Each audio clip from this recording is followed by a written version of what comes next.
I'm Phil Larmon, And I'm Douglas Borthwick. and this is Old Men, New Money. So thanks everyone for joining us again. Today we've got an incredible guest, Renata Szkoda. I've known Renata for 3 or 4 years now in the digital asset space, and we've worked together. Renata is the chairwoman of Global DCA. Renata, welcome. And if you could please tell us about yourself, that would be lovely. Absolutely. Thank you so much for having me. It's a pleasure to be here.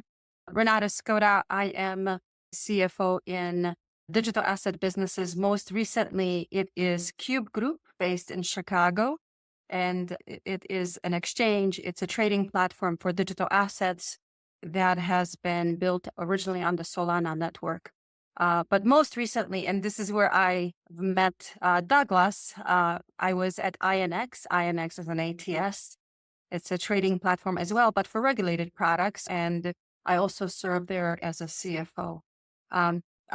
In my free time, however, I serve as the chairwoman of Global DCA. Global DCA is a non-for-profit organization for digital assets and blockchain technology. We work with businesses in the industry to advocate for the space, but also very much focus on developing standards, best practices for businesses that are developing in the digital assets industry and growing based on that technology. I think we all understand that it's very important to have certain best practices in place and also to enter the space in a proper way. And so we're helping many small businesses to grow up to that level and have proper governance in place internally, as well as guide them through the development as they're growing their businesses based on this technology. The digital assets, some people would think it came from kind of software developers and just moved in towards fintech. And I guess it sounds like we had Annalise Osborne on one of our shows, and she talks about from hoodies to suits. And I guess what you're helping companies to realize is that, okay, now you're in this financial space, it's time to grow up. And there's a lot of things you need to do. And you've got 3 core principles, if I'm not mistaken. It's accountability, integrity, and transparency, which obviously we're all used to in the traditional finance space, but hasn't always been the case in the software space.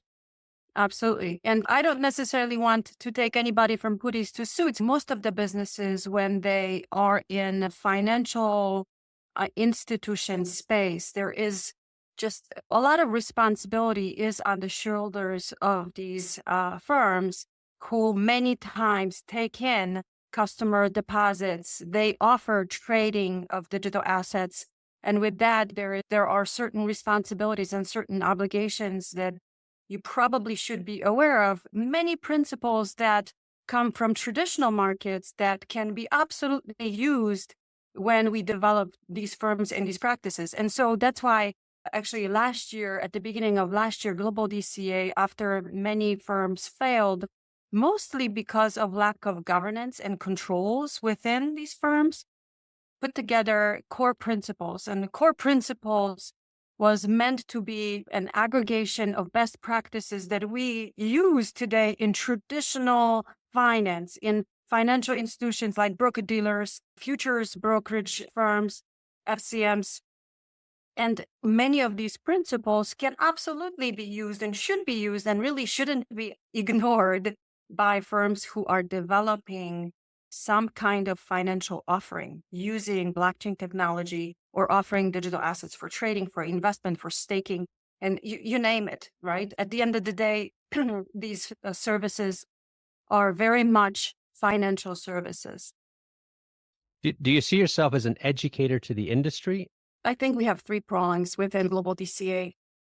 One, we are definitely an educator. We work directly with firms and help them connect with, for example, with compliance firms, with many attorneys that are very engraved in the space, and also helping them develop like this backbone. So that's one side of it.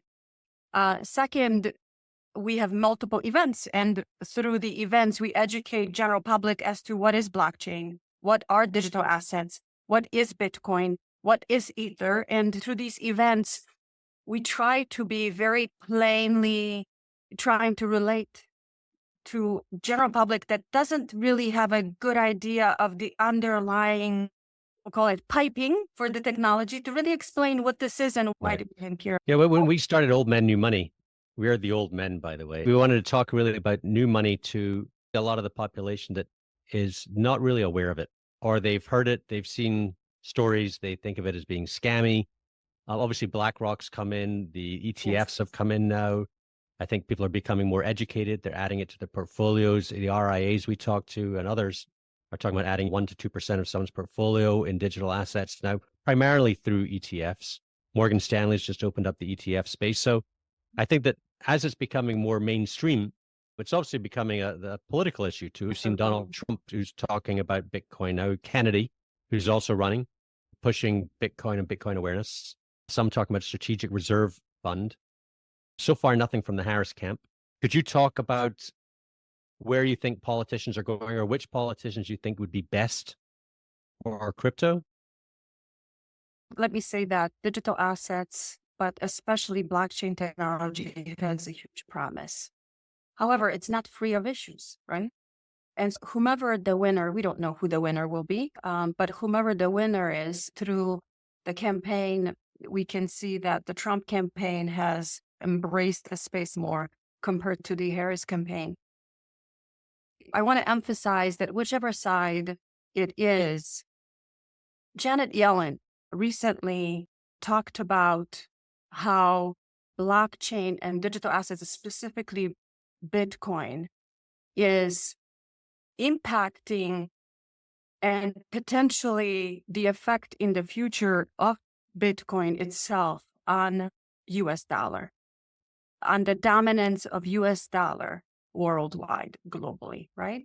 Whomever the winner is, I think we should think about what blockchain people have talked about this for a long time now. Should we really ignore this space, or should we embrace it? Because at the end of the day, potentially, this is how computers will exchange value. There has to be a way for computers to exchange value if we are starting to enter the AI space and AI realm. It's just not going to be enough to exchange information. We already can exchange value. People can exchange value. And I fully expect for computers to have to do that in the future as well. So what is going to be the currency that we will use for the computers to exchange that value, to transact on our behalf, or the transactions are automated? We have to develop some kind of mechanism for that. So that's on one side. And then the other emphasis is stablecoins, a huge invention, and honestly underappreciated for the fact that it's based on US dollar. And I think that's something that we should think about when we think about the global dominance of US dollar and how stablecoins can actually maintain that US dominance in the long term. Can you touch on, if some of our audience may not understand what exactly a stable coin is and the relevance of it, could you just touch on that for the audience? A stable coin, plainly, you can define it as a digital asset that is backed by typically a US dollar, could be backed by something else, but typically you see it backed by US dollar deposit.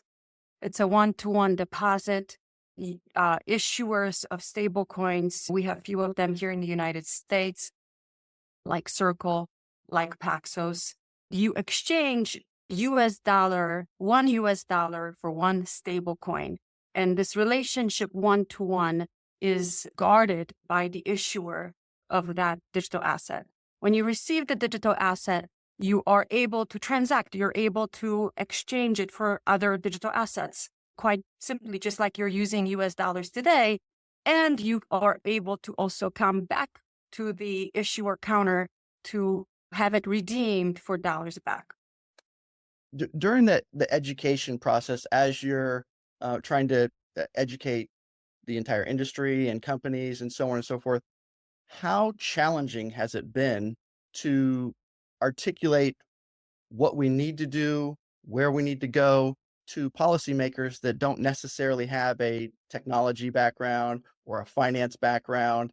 And how do you go about that? Because I know when we were doing it for video notarization, conceptually it was very easy to understand. But here, folks may not have a financial background or even a tech background, and I have to Yeah. think that they're scared because they actually don't know what maybe they're voting on.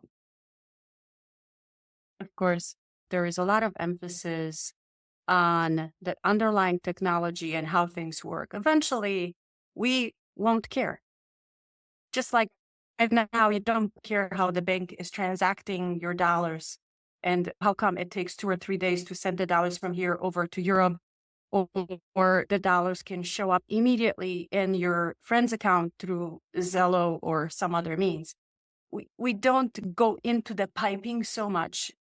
I think that what's important to highlight is that digital assets are a mean to send value peer-to-peer globally, as if you're sitting next door and exchanging value to someone that's just not next to you. It doesn't matter that person may be in Middle East or in Europe or in Africa. That person will get the asset within minutes. And so when you think about that kind of cross-border payment functionality, that's probably like the main one that is developing now.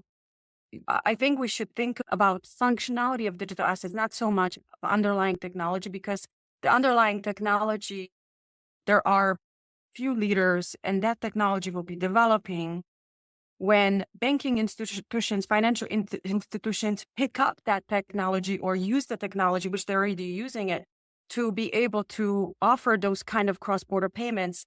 Can I send the dollars to my friend or my family somewhere in Africa, somewhere in Europe immediately, somewhere in Middle East immediately? And what do I need to do that? So I think that sort of looking at it from a user perspective is probably best. Close to instant settlement, I think, is very important. I never really cared about the inner workings of how dollars get from one place to another Right. until Lehman went under. And Um, when Lehman went under, we had tens, hundreds of millions of dollars that we were waiting to get delivered, and it's 2-day settlement in the FX world. And just that wait was miserable. And so having essentially dollars move from one person to another or one bank to another, and it's an instant move as opposed to in 2 days. Now, I say 2 days, that's in wholesale foreign exchange. I think we all know if someone wires you $1 million or $100,000, your bank will hold it sure. for maybe a week, 2 weeks, 3 weeks. They may even ask you, what's this for? Before they actually deliver it into your account and allow you to spend it. So having that immediacy, I think, is very important. And look, we're the Amazon generation. We're used to getting things quickly. And if I can get a package or a chair or a CD, I say CD, that's probably the wrong word now. It gets delivered essentially in 24 hours, except my money takes a lot longer to get delivered. And so Right. catching up, the US banking system catching up with that, I think is very important. Just Yeah. from a personal level as a consumer, but also as a trader, banks, I think, want instant settlement. It's much more important for them on a risk basis. When I try to explain it to someone that is just entering the space, I have them imagine sending an email with an attachment, except for the attachment is dollars or some kind of value. So imagine receiving an email, and in the attachment, you have something that will be added to your wallet. That would be wonderful, right? I think people would say, what's Zelle? Yes, but Zelle is more of a domestic system. And this is where you can open this up globally, and you're not bound by any jurisdiction, really. Now, when you open things up globally, obviously we run into KYC, AML, something that's imposed by the US, but other countries as well. And I'm guessing that's probably something that you push for at Global DCA. Yeah, one of the things that is very important for any business in digital assets, given the highlighted risks that exist in the United States as well as globally, is making sure that you have the right partner to review transactions. That's definitely a highlight, especially when the space is still maturing. As any other space that is currently, we're still so early. There are people that are not exactly honest, and everybody really should be. If you don't know who to ask, I bet you that if you ask a friend, they can direct you to someone that knows something about digital assets. There are over 50 million people in the United States that have digital assets, have touched digital assets. And at least when I go to a party, my friends, it's not like I'm the only person that knows digital assets. They all know about it. They all want to know about it. They all want to talk about it. And it's best probably to start with your friends and family and see where to direct your inquiry or how to get started. Digital assets, I think the layman or lay person maybe looks at it and thinks of it, it's all the same thing. You get NFTs, you've got stable coins, you've got meme coins, you've got digital securities, and you've got things like Bitcoin and Ethereum, and digital commodities. All of these have different rules. How do you balance that? Because I think the layperson, because they lump it all together, they see the failure of an NFT launch and they say, see, it's all a scam. I'm not buying Bitcoin. And I think that one of the hardest things is going to be educating people that there are so many different levels to this. Many digital assets get issued, things get tokenized. So you may have an equity shares for a private company tokenized, and therefore you end up with shares with equity of some private company. And those products, those are regulated products, and they're offered, as Douglas, by ATSs in the United States. They're offered globally. They're offered here in the United States as well for people to buy. That's something that's not exactly available for general public today in the brokerage space, right? You cannot come up to Charles Schwab and say, hey, I'd like to buy 5,000 shares of some private company. That's not available. Now, when these products are tokenized, all of a sudden, instead of having a circle of investors that are able to participate in the space, you as a retail person, regular general person, can actually look at some of the shares of this private company and see if that's something you're interested in. Maybe you want to invest in some venture. You can start investing some of the money into private companies and not so much public companies that you have access to in your brokerage account. But I think we can expect that public companies are going to move on to the blockchain as well. BlackRock, Larry Fink, don't fight the Fink. That's what I like to think. He's definitely pushing for all of the assets that BlackRock has under management moving into a digital arena because efficiencies of scale. Yes. When it comes to this, and you're cutting out so many different middlemen, having someone go directly to the consumer, having the consumer be able to deposit money or crypto and then be able to buy a digital security that then they can hold themselves in their own wallet or can be held somewhere else by a custodian. Everything seems to be moving in that direction. I think I've told Phil really likes real estate.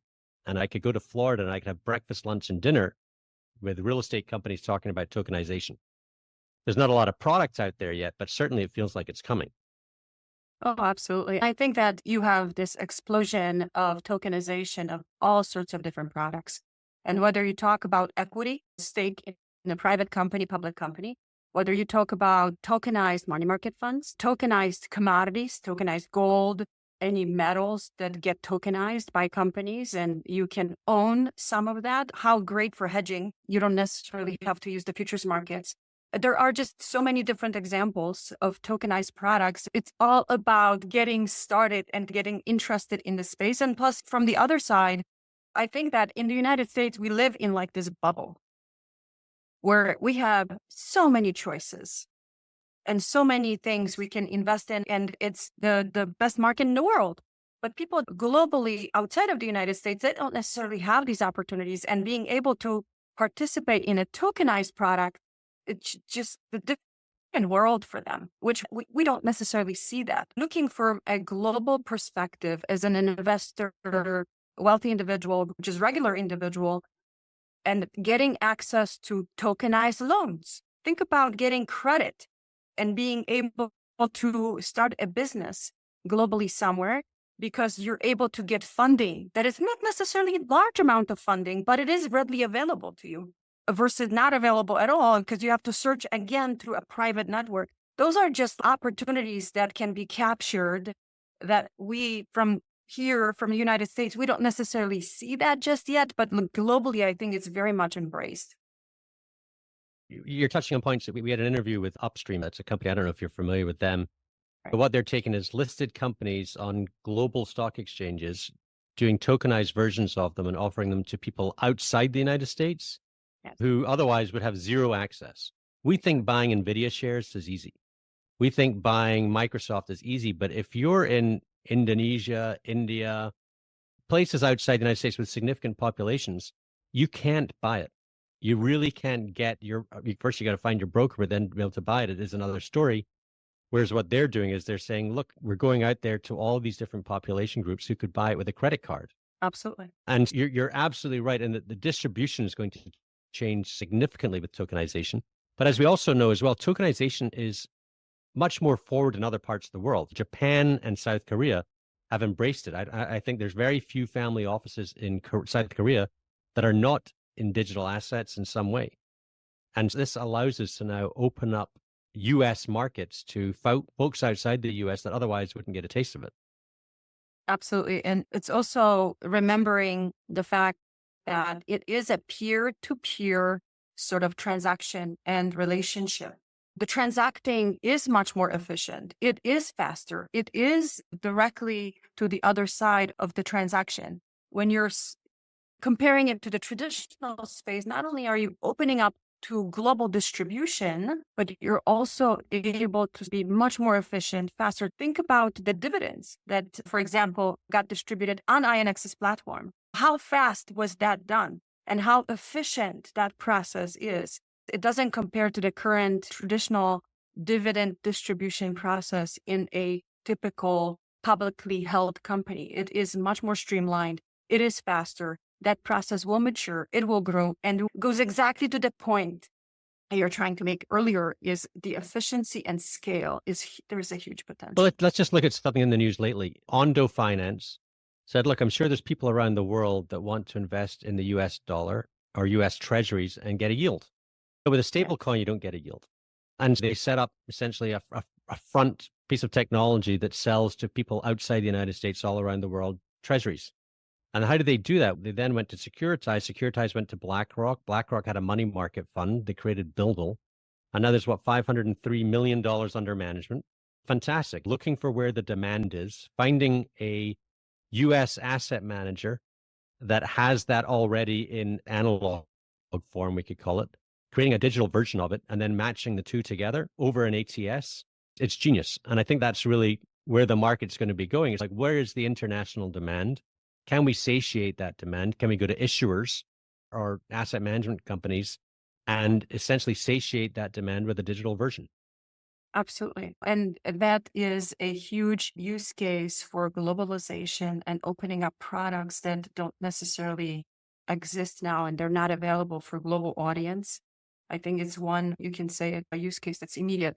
For US clients, customers, general public, I think it is mostly going to be opening up sort of opportunities that today exist primarily for sophisticated investors, people that are part of family offices, venture funds, networks, where an ordinary, I wish, when, let's call it 10 years ago, someone offered me a tokenized Amazon stock for investment when it first went public. Right? Wouldn't that be great? That sale, that initial public offering never went to a retail consumer investor right when it happened. Many companies today will be success stories, and today consumers with tokenization will get that benefit of seeing these startups and companies from the very early stages instead of getting a benefit of them when they're already public entities, they're big, they're already extracted a lot of the value from the growth that already happened. Retail doesn't really have a lot of opportunities at that time. Most of public companies continue growing, but they've gone through that initial hyper growth stage already. It's a lot easier though to tokenize a public company and then have retail be able to access it than be a private company that essentially decides to go public so they can do tokenization because the costs are just prohibitive, as we know when we went through the INX public offering. So most guys come out now, and if they are a private company, they want to raise capital this way, or they want to tokenize so they can split up ownership in some way. They do like a Reg D, Reg S, which is much simpler, much easier. You can access retail outside the United States, but it's still accredited investors in the US. Do you see a change in the law for the accredited investor? Do you think that would be helpful for digital assets? I think the regulators attempted to update the accredited investor definition about 3 or 4 years ago, and they weren't successful. However, I don't think that there are any immediate plans to update the definition of accredited investor. If you look at statistics, 1 in every 5 Americans are accredited or fall underneath the definition of an accredited investor just because of lack of update from that definition to the amount of annual earnings you make just having a normal job.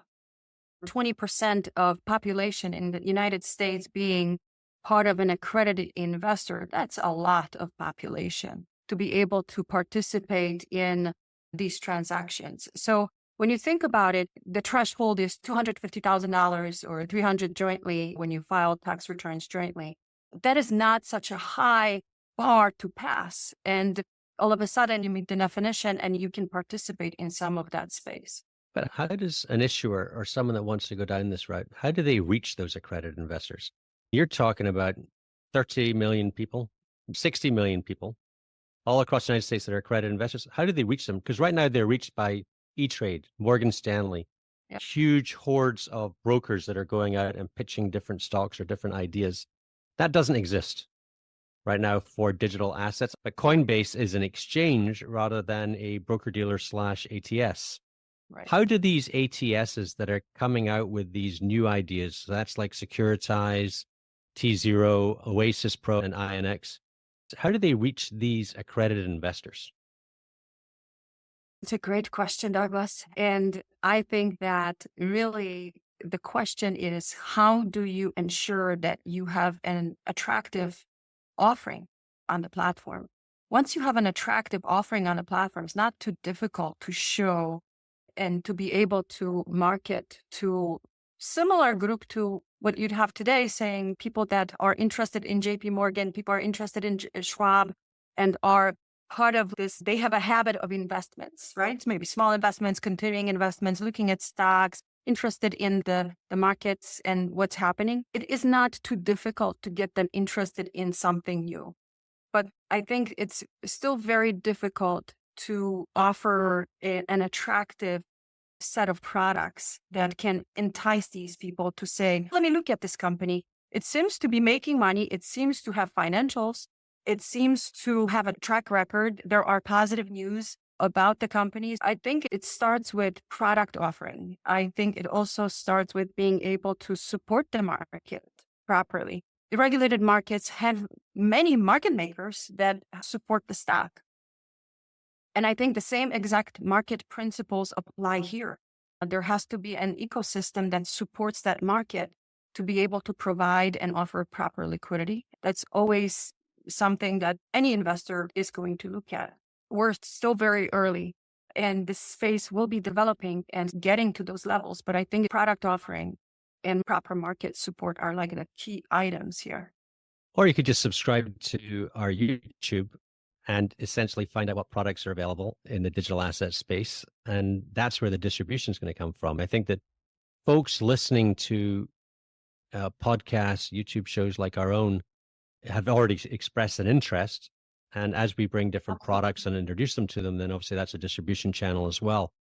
But I think that it is one of the biggest hurdles. There's so much news out there. Just to get Reuters to write a story about you or the Wall Street Journal about you, it's a huge uphill effort. And I think we all know that because we've all worked with smaller companies that are trying to get the word out with something that they see as being absolutely mind-blowing, a huge new technology. And no one wants to hear it if it's under $100 million or real celebrity attached to it. No, absolutely. Which I think maybe is why we see NFTs being so successful, because it'd be the NFT collection associated with a brand name or with a celebrity. And a lot of these have run into trouble, obviously. But I think that it really is hard for that small company to be able to find that base of investors. We've seen this with Reg CF platforms. And there's many Reg CF platforms, people that decided to go down that route that are now finding it a very challenging environment. And that isn't in the digital realm, that's in the analog realm. Right. And so when growing up, if I heard someone made $250,000, we were over the moon. We're like, oh my gosh, your parents are so incredibly rich. So what do we say to the folks that are in middle America where maybe they're younger, they understand the space, they understand the technology and what's working, but they're not an accredited investor, but they want to be able to take advantage of this? Again, regulation is there to protect folks, but what do we do for people that understand it? I know some of that has been passed. I think if you hold some sort of license, I believe, even though if you don't meet those financial standards, you can still be deemed an accredited investor.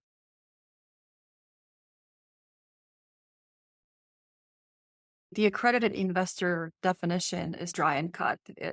Either you're it or you're not. And I think that everything starts with education, and not to give any, this is not any kind of professional advice. However, I found myself, if I wanted to learn about digital assets, I have put in $1 in.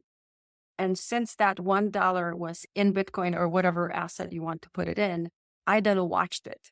And when I watched it, it was like, that was the best education ever. It was something that you can spend on coffee, or you can just put it in and watch it. See what happens. Follow the news. Follow the platform where you put it in. Listen to podcasts. This is a great, like, you guys have an absolutely wonderful platform here to be able to explain it in regular, plain terms. I learned that if I put in $10 into Bitcoin and I didn't watch it, I observe it, I see what's happening with it, because it's my $10, right? And that's probably like the best education you'll ever get there. Yeah, So it's certainly true that you got to be in it to win it. And the only way that you're going to learn is actually by putting hooks in the water. That's the only way you catch fish. And I think that certainly as a trader, I understand the idea that talking about it and reading about it is nothing close to actually buying something and participating in it, because then you learn so many different things. I learned about MetaMask through INX. So there's lots of different things that you learn about because you're actually interested in something and you want to go down that rabbit hole. And it really is a rabbit hole today. But as UI UX improves, and it's improving, then it doesn't become a rabbit hole anymore. It just becomes everyday life. And you have to be careful. You have to be careful, do homework, but don't put in any more than you can lose, or on coffee, honestly. But it is the best way by far to learn. back to, we were talking about startups, and Custodia Bank is basically trying to make waves. And Caitlin Long has been a very outspoken person in the space. She even got a shout out from presidential candidate Kennedy, potentially would be one of his appointments. Why do you think that startup banking or that ecosystem is getting such a pushback, but yet, in her words, not to just not quoting, but it's like there's different rules. The Fed has different rules for larger organizations versus maybe something like a Custodia Bank. Yeah. What Custodia Bank is trying to do is progressive, it's very revolutionary. I hope that offering develops and it is maturing in a responsible way so we can learn from it. When you look back, there are many things that businesses that start today on blockchain technology have learned from giants that today are fighting the SEC, for example, right? We know today how not to put together staking because there are problems. Not that we couldn't discover it when it was first done, when, for example, Coinbase was putting it together, Kraken was putting it together, Gemini was putting it together as an offering.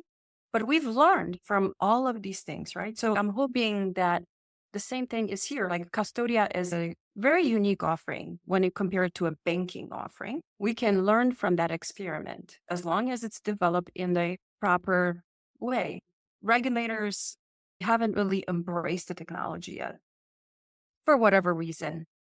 The technology is not going backwards. We're only moving forward and only moving faster forward. An idea like a bank on blockchain technology is not too far ahead here. A bank that is built on not traditional system, not Web 2 system, but Web 3 system. and being able to operate a regulated financial institution like a banking institution built on blockchain is most likely happening today already, is being developed right now. So I think the main sort of lesson, even for me, is to observe that development, take the best from the technology to improve the offering, to increase the pie, our economic pie, right? And if I can build a bank that offers both fiat and digital assets, right? Blockchain assets, as well as non-blockchain assets, and does it seamlessly, why is that a bad idea?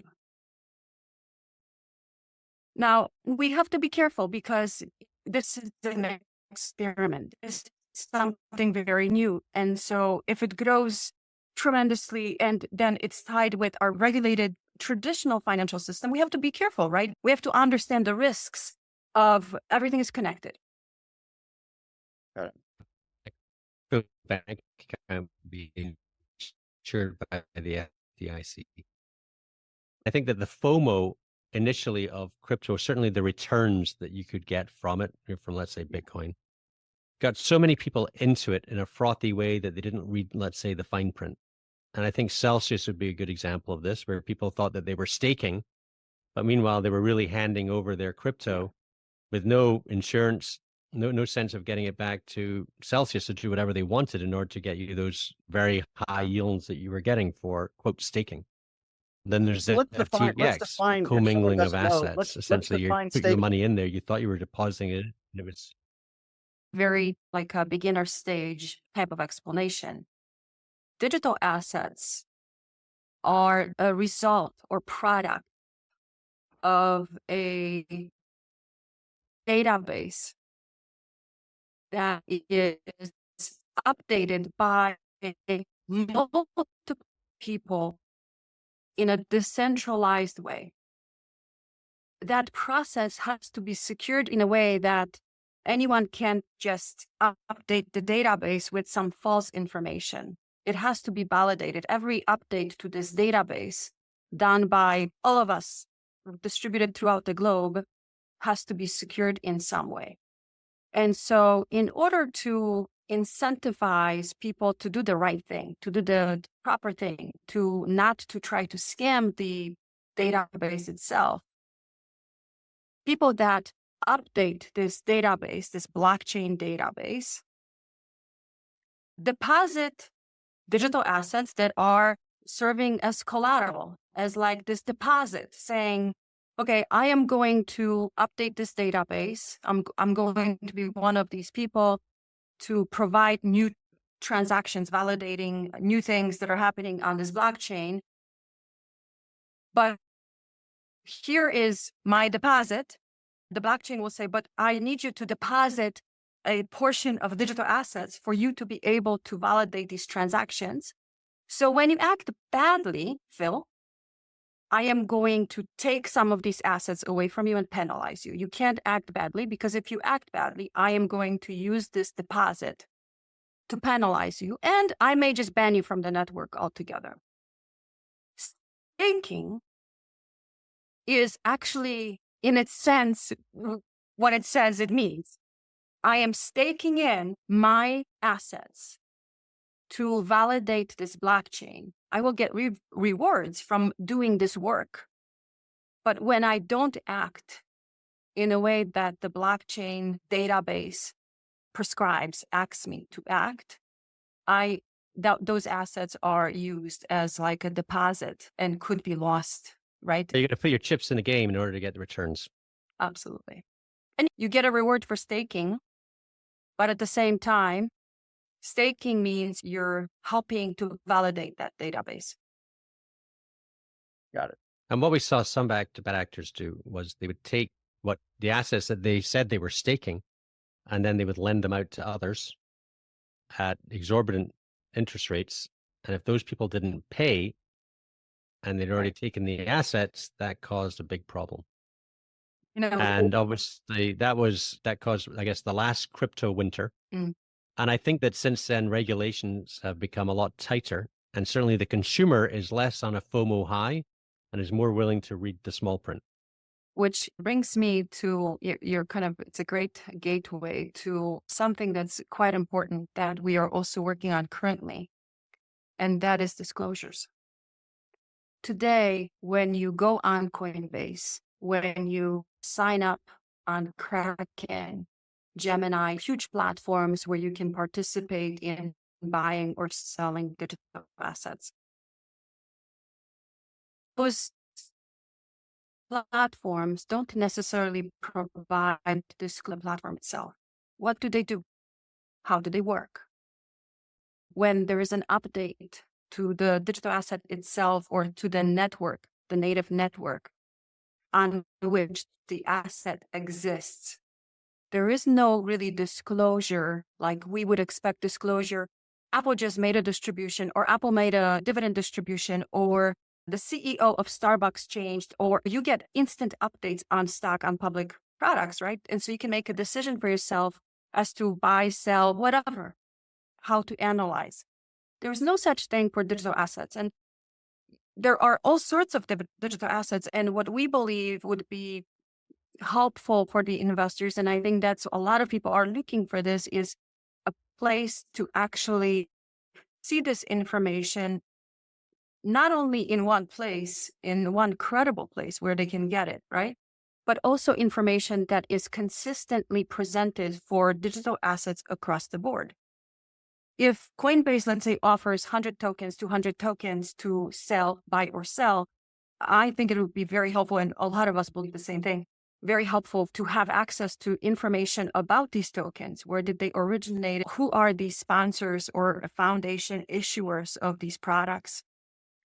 The lockup schedules. And we talk about financial information. We have this project or undertaking with Global DCA right now, where we have put together a senior steering committee that is working through this problem. Would be helpful for any individual person, investor to see, to understand better when they sell assets. And there are multiple firms that are participating from the industry, but we also engaged the academics into this project and have some credible professors working through this with us. But I want to highlight the need for, it's just the fundamental need for disclosures. The disclosures, when you ask anyone what would be helpful for you, many people say financial information would be helpful. But many tokens, they don't necessarily have that. It doesn't apply, right? There are no financial statements because there is no underlying enterprise, and some law firms that are actually have been working with tokens from the very beginning when they first get minted and developed, to actually put together guidelines for token issuers, token sponsors to be able to offer some of this information.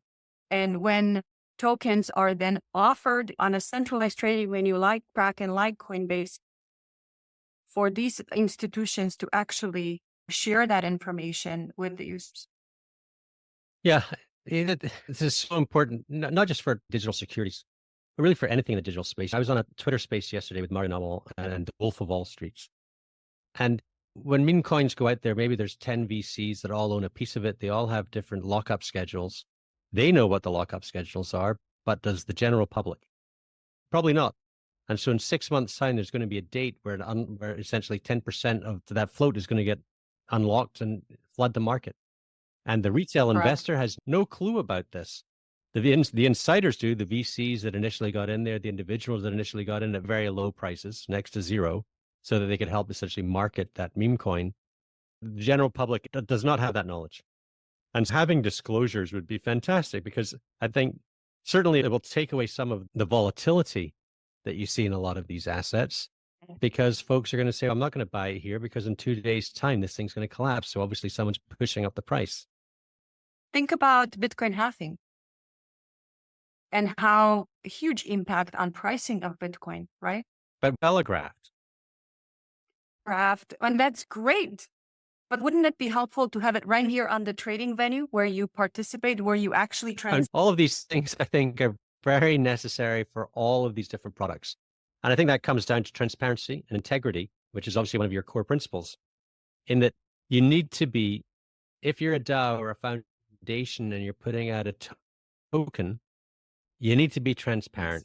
And if you're not transparent, then maybe that lacks integrity. No, absolutely. Not all these products many of these tokens will be determined to be a security, and then they will be regulated. And we have regulations today in place for security products, and they all have to follow those requirements. But for tokens, many of them will not be determined to be a security.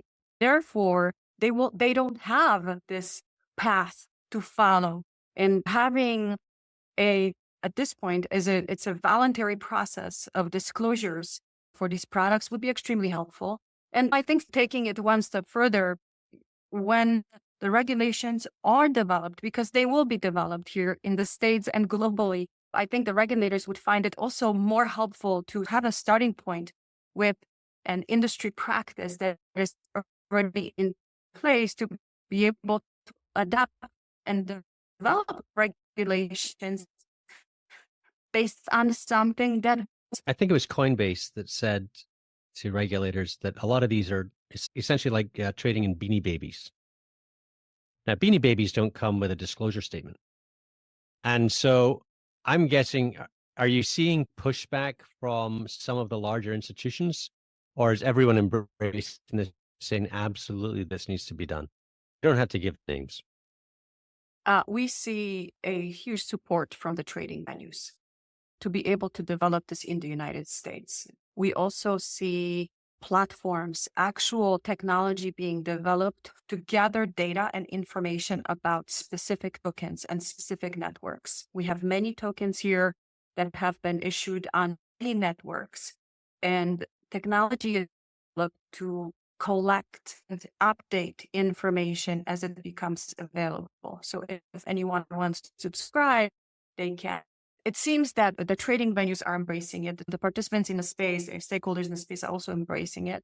We also have a MiCA regulation in Europe that is quite prescriptive. Our regulations in the United States are more principle-based regulations, whereas MiCA, when their regulations in Europe come in place next year, it's very prescriptive as to what the venue has to disclose when it offers digital assets for sale. And some of that is, I think, very much fueled by, we need to do something in the United States. We don't have any regulations in place. Therefore, let's get together as an industry and put together a practice that can work in sync with some of these requirements that are already put in place in Europe. I think that is a fantastic way to wrap this up. This has been a fantastic interview. Thank you so much for your time and your expertise. I think a great service to the folks that maybe aren't as in-depth of knowledge as someone that's living and breathing this every single day. I think the way to get mass adoption is through education, and what you're doing within your organization is fantastic, and we really appreciate it. Renata, thank you so much for joining us. And thank you you've given us a lot of things to think about, a lot of things to discuss. Thank you so much.